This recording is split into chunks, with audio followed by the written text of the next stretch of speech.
Caribbean Newsline is brought to you by the Barbados Tourism Marketing Inc.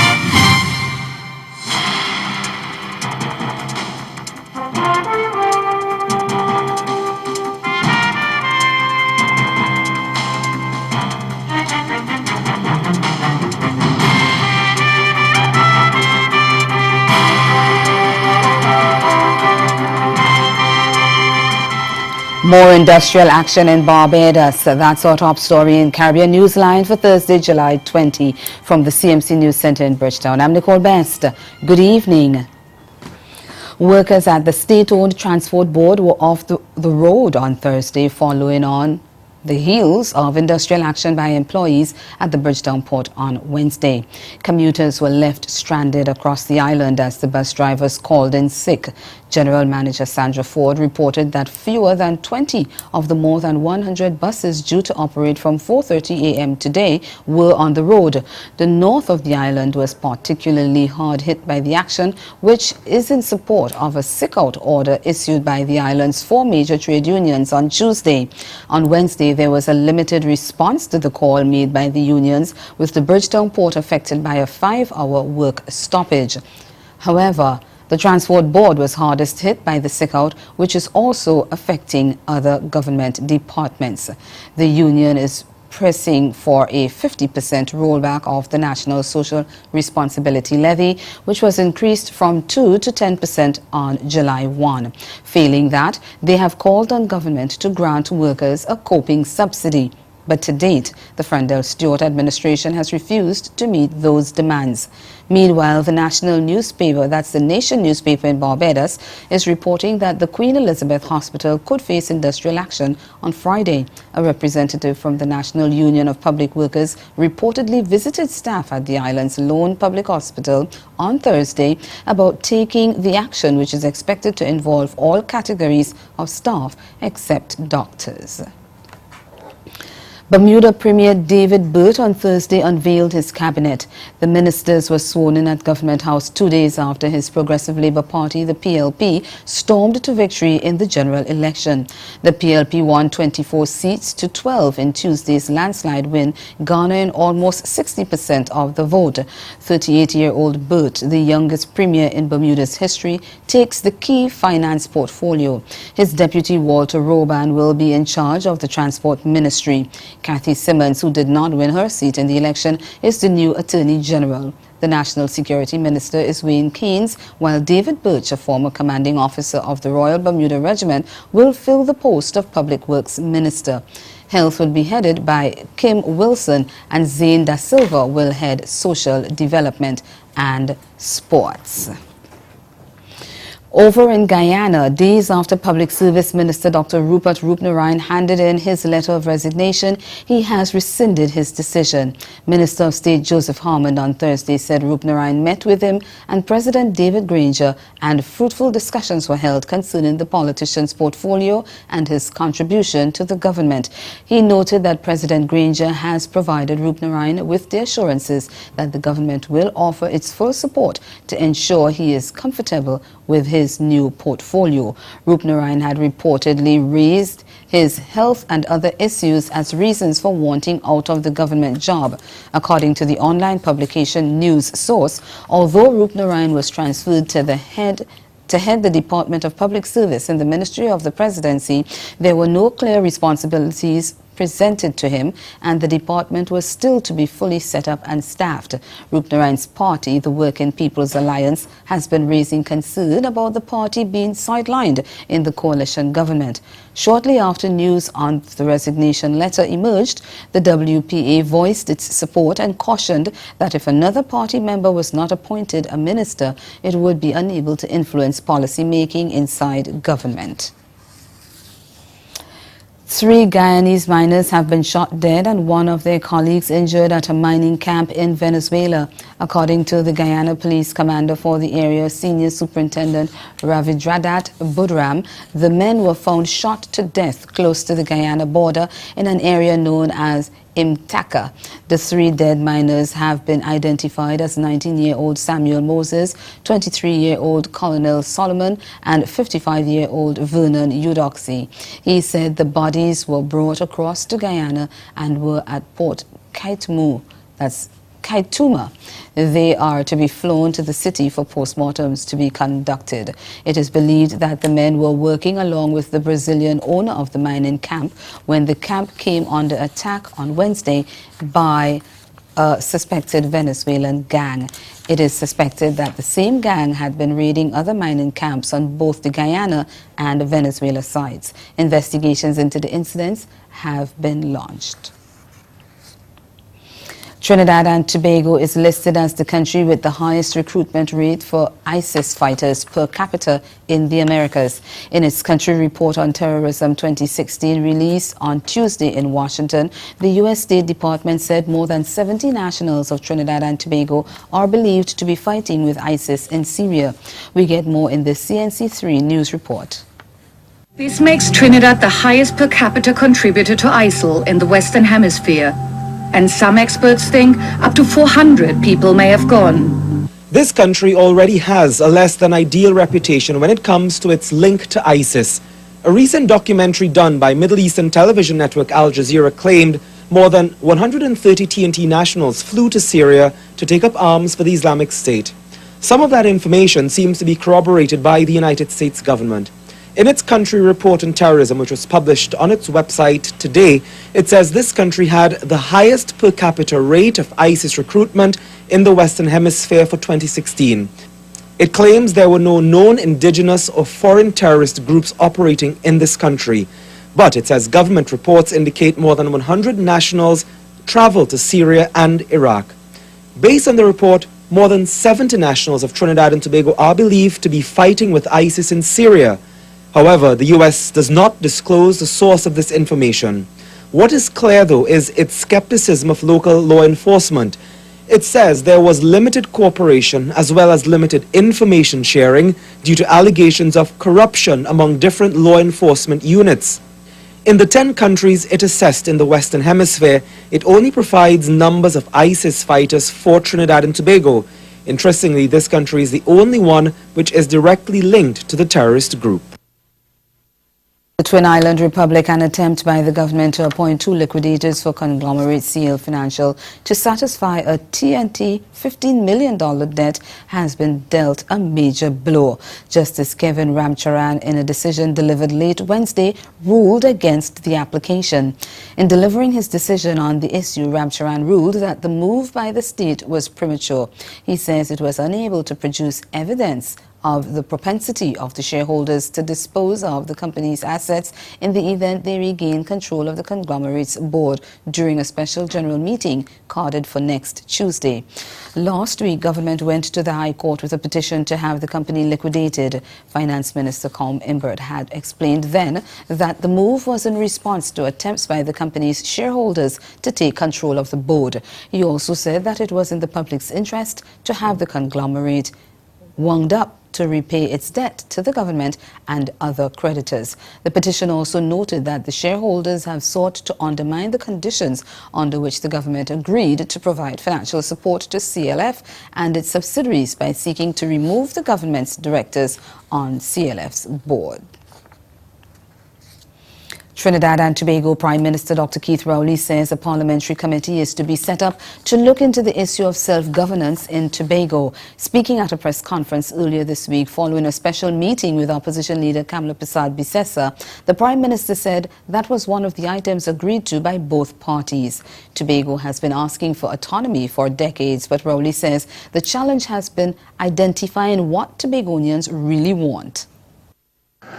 But I did say to the opposition leader that going back to the efforts of Mr. Robinson, her efforts, my efforts now, the one thing that is not clear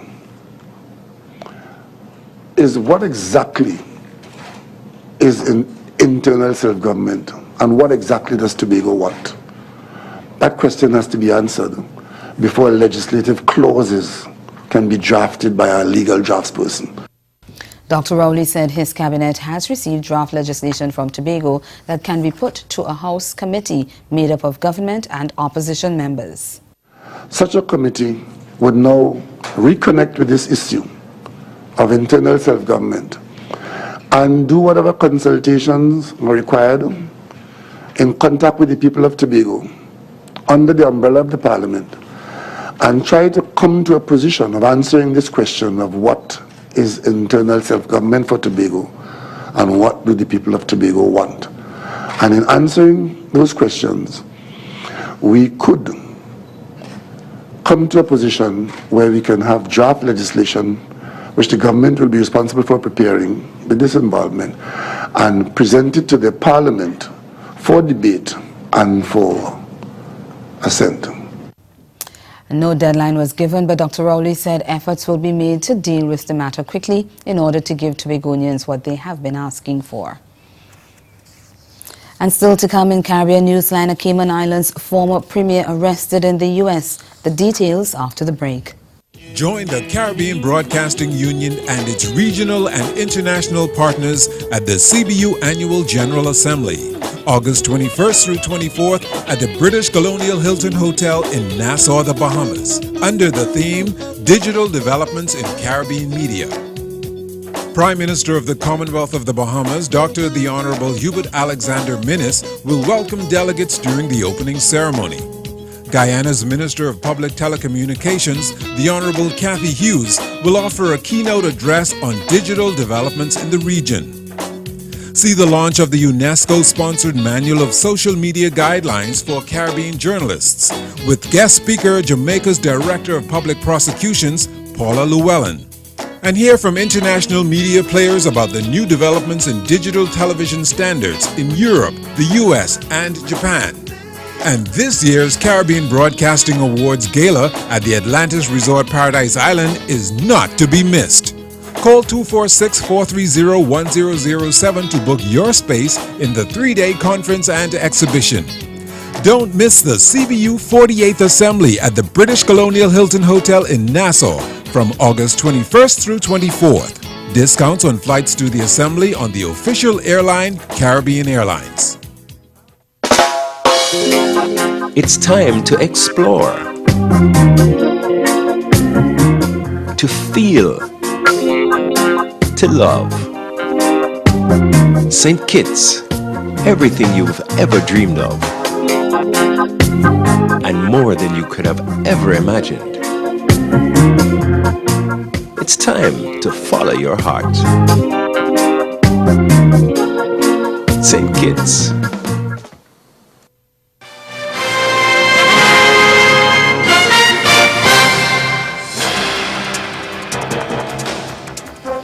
Former Premier of the Cayman Islands, current Speaker of the House of Assembly, Makiva Bush, was earlier this week arrested in Florida for battery after allegedly grabbing the buttocks of a female casino employee. Following his arrest, Bush was held in Broward County Jail overnight and released the following day on $1,000 bond. We get more in this report from Cayman 27.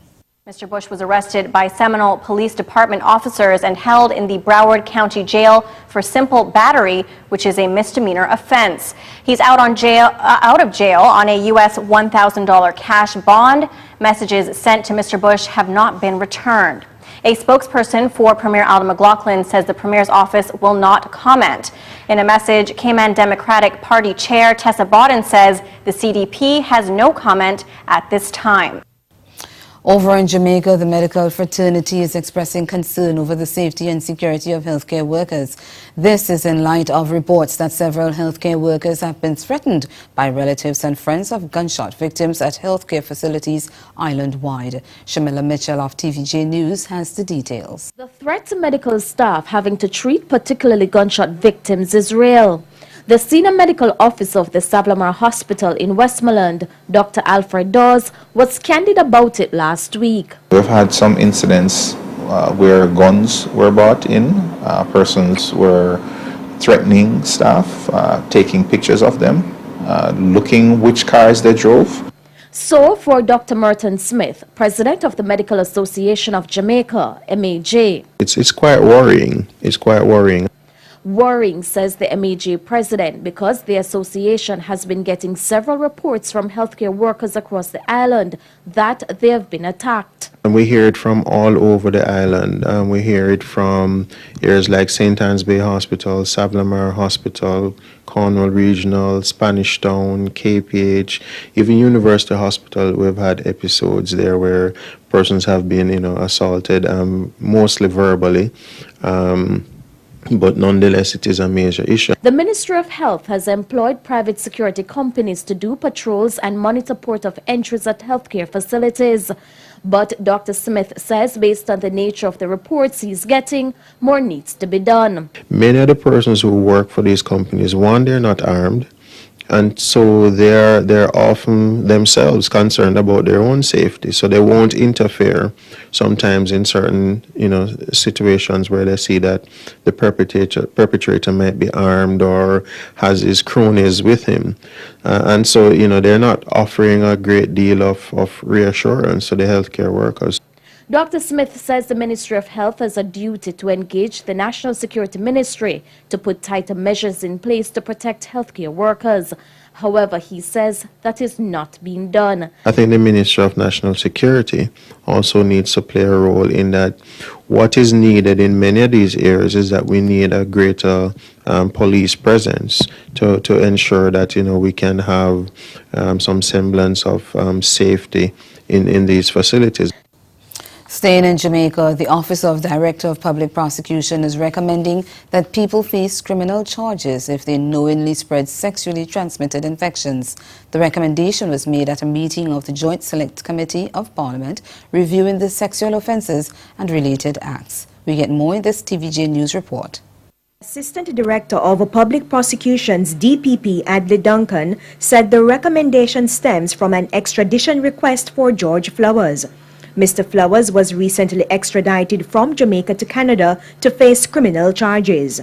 The offense was that he allegedly knew he had HIV, did not disclose his status to prospective sexual partners, and in fact had sexual intercourse with them, and some of them contracted the virus. Mr. Duncan argued that, at common law, it was illegal in Jamaica for someone to knowingly transmit an STI to another person.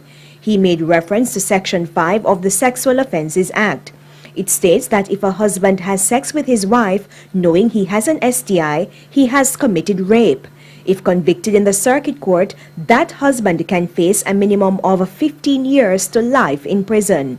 With that in mind, Mr. Duncan made this recommendation. One recommendation that would augment our operational capacity is perhaps including, by way of an amendment, a provision that an express provision, that criminalizes the knowing transmission or the reckless transmission of a sexual infection to a prospective partner. He went further. Now, in Canada, it is an offense to know your status and to not disclose it. And there is no parallel provision here. And I leave that question to be considered by Parliament, how far they wish to go with the contemplation. And ahead in Newsline sports, sprint star Usain Bolt to go up against a fellow Jamaican in his final Diamond League sprint. Stay with us. Sport is next. Welcome to SwiftPack, your online shopping and shipping solution. Receive the best rates, expert cargo management, and exceptional customer service. SwiftPack provides secure handling of your smallest packages to your largest cargo with speed and reliability. We invite you to use our US mailbox service, online shopping, ship air and ocean cargo from the supplier to your door. We handle it all for you. Get started now. Sign up for a free regular account or premium account, or give us a call on 440-6100. SwiftPack. You shop, we ship, you save.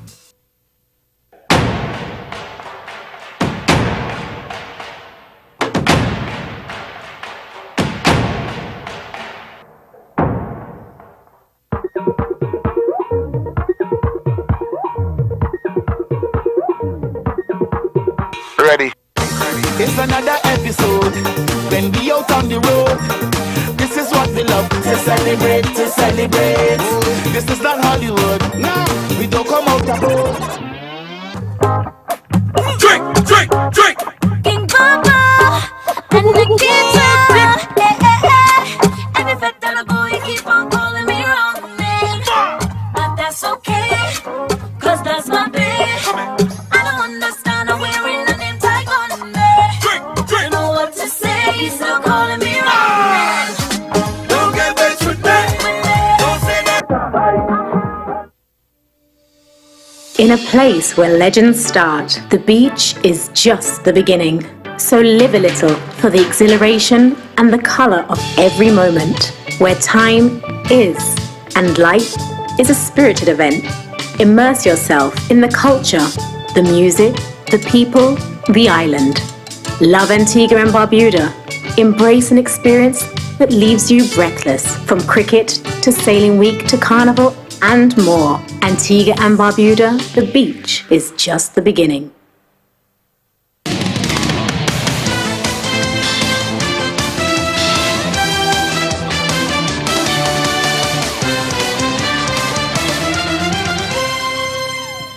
All eyes will be on track at the Diamond League in Monaco on Friday evening when two Jamaicans, one of the greatest sprinter of all time and the other a man aiming to become the greatest sprint hurdler in history, clash in the 100 meters.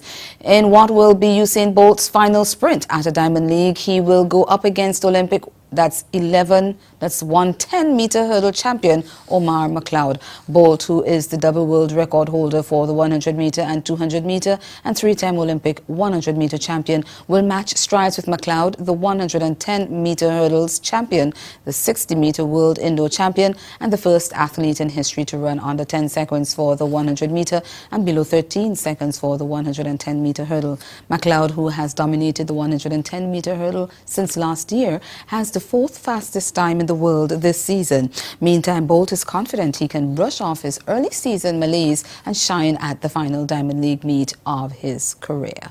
Speaking at a press briefing on Wednesday, the 30-year-old said he was slowly working his way into shape but would not be intimidated by his opposition as he continued his build-up to the London World Championships next month. He will sign off on his career at that championship in the 100 meters and 4x100 meter relay, but will not compete in the 200 meter. Jamaica's Reggae Boys are seeking to go one step further in the CONCACAF Gold Cup when they face Canada in the third quarterfinal on Thursday evening at the University of Phoenix Stadium in Arizona, and they believe they can do it. We get more in this TVJ Sport report. The Theodore Whitmore coached unit ended their Group C campaign in the preliminary round unbeaten with 1 victory and 2 drawn results. There's one major injury worry in the Jamaican camp this time, with defensive midfielder Anil Fisher nursing a right hamstring strain. He's rated doubtful for Thursday's encounter. Meanwhile, captain of the team, goalkeeper Andre Blake, says the players are confident of beating Canada.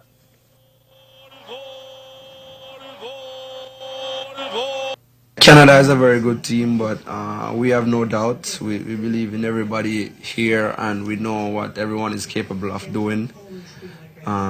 So we know that once we go out there and we bring our A game and everybody play to the best of their ability and have the fighting spirit, then we have what it takes, you know. But as I said before, Canada is a very good team. It's not going to be easy, but it's definitely possible.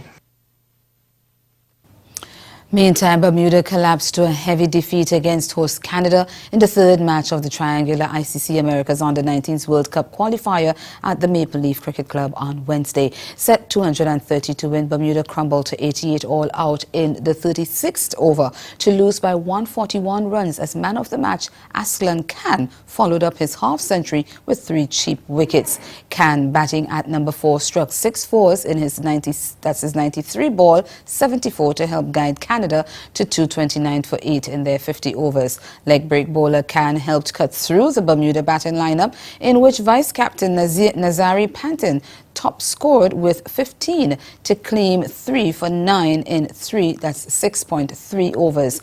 Opening bowler Fazil also picked up 3 wickets as Bermuda tumbled to their second defeat of the week. Bermuda next faced the United States in the 4th match of the double round robin tournament on Friday. Bermuda's women footballers had a better time on the field at home. After firing a blank in the first 45 minutes, they moved into top gear to crush Curacao 5-1 in a CONCACAF Caribbean Women's Under-20 Group B qualifier at the National Stadium on Wednesday night. Substitutes, that's Ada Gibbons and Christopher and Samuels played a major role in Bermuda's victory, all scoring after coming off the bench. Darrell broke the deadlock in the 56th minute, but Snell leveled for the visitors 9 minutes later with a superb angled shot. Lindo put Bermuda back in front in the 69th minute before Curacao lost striker Stevens, who was stretchered off and taken to hospital with a knee injury. Christopher put Bermuda 3-1 up in the 81st minute. Samuels added a 4th on 85 minutes and Gibbons completed the rout with a 5th in injury time. Coach Denkins said he was pleased with the way the team stuck to their game plan. St. Lucia's late withdrawal has reduced the group to 3 teams. Jamaica face Curacao on Friday night and then take on the hosts on Sunday. Trinidad and Tobago Paralympic champion made history yet again after setting a new world record and winning gold in the men's javelin throw at the World Para-Athletics Championships in London on Tuesday. After the disappointment of missing out on a podium finish in the men's discus event on Sunday, when he finished 5th, he came through in his pet event. He started the day with a good 54.68 meter effort, but in his second throw of the spear, he cleared a stunning 57.61 meters to break his own world record in the process and picked up TNT's first gold medal at the Games. He also has throws of 56.86 on his 4th attempt and 56.64 in his 6th. TNT also picked up a bronze medal in the women's T44 sprints on Monday when Kane finished 3rd in 13.25 seconds. She had a season's best 13.21 seconds clocking in the heats but couldn't reproduce that time in the final. And that's the sport. Stay with us. We'll be right back.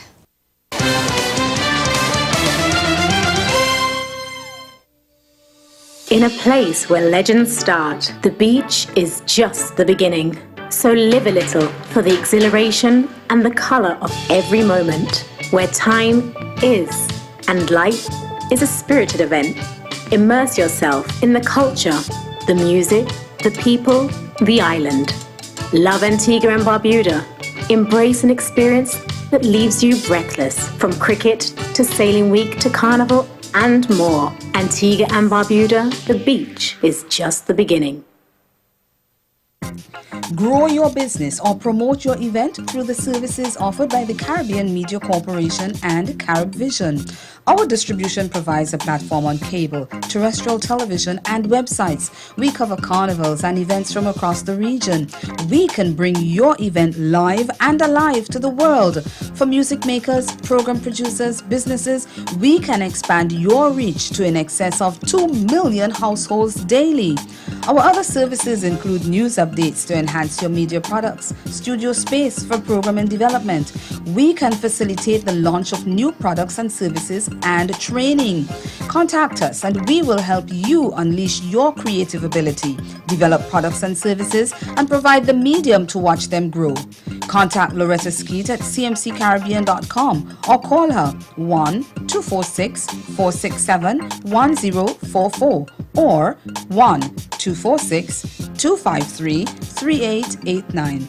Call and book your carnival or event today.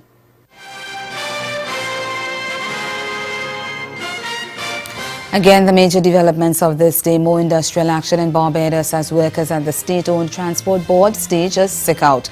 And in sport, sprint star Usain Bolt to go up against Jamaican Olympic 110-meter hurdle champion Omar McLeod in his final Diamond League sprint. That's Caribbean Newsline. For news and sport around the clock, log on to condanews.com. We'll be back here again tomorrow. But from all of us at CMC News, thank you for watching and do have yourselves a good night.